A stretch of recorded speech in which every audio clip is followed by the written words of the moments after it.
In this video, I'm going to be showing you one of my favorite exercises for getting at our hip internal rotation and how to level up that exercise. But first, let's have a look at how to test our internal rotation.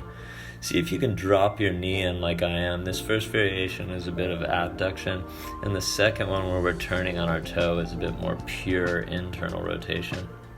You can also check this on the ground if you're more comfortable. So sit down and try and drop that knee in.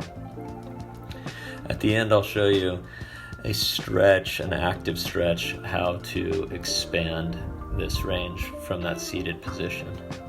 So go ahead and hop on up to standing, and we're basically just going to take a basic lunge, and as we rotate, I want you to keep both knees pointed straight forward and rotate towards that lead hip.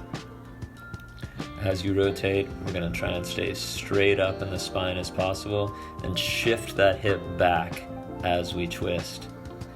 Keeping that knee locked forward will require the stability of those internal rotators to keep the knee from shifting out or externally rotating to the outside. It'll also help keep all of our weight balanced down the midline. You can take these lunges moving in both directions, and as you twist, it's nice to hold that position at the end there. See if you can get a little bit more rotation. If and when you are ready to level up from this unweighted variation, you can go ahead and grab a kettlebell or whatever kind of weight you got. I like to squeeze it and keep my elbows pointed out. This makes us isolate our rotation into the low back and hips. Most of the additional challenge will be in the core, and of course that you are holding a bit more weight in those quads. We distribute this weight and supercharge the exercise by pressing the feet apart in opposite directions at the base of the lunge. The final variation is going to be an iso, which will be just staying down in the position of the lunge. So feel free to internally rotate both legs quite a bit, but keep the knees pointing straight out over the toes, and we're going to push the feet into the ground and try and push them apart from one another, so as if you want to lengthen your stride. And from here you can twist into that twisted position.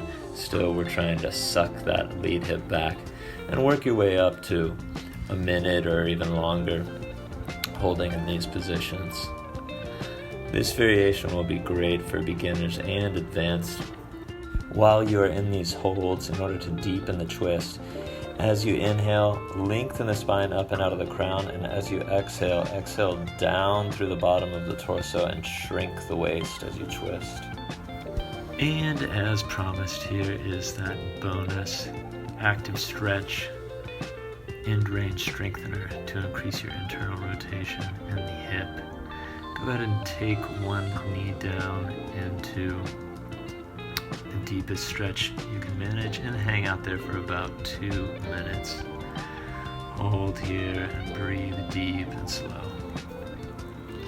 Let's imagine we've arrived at the end of that 2 minutes. Now I want to start pushing my leg up into my hand as hard as I can without triggering any pain and not allowing that knee to make any progress. After that 10 seconds, I will try and pull my leg down deeper into the stretch under my own strength. Hold that at maximum effort for 10 to 15 seconds, and then block again and repeat.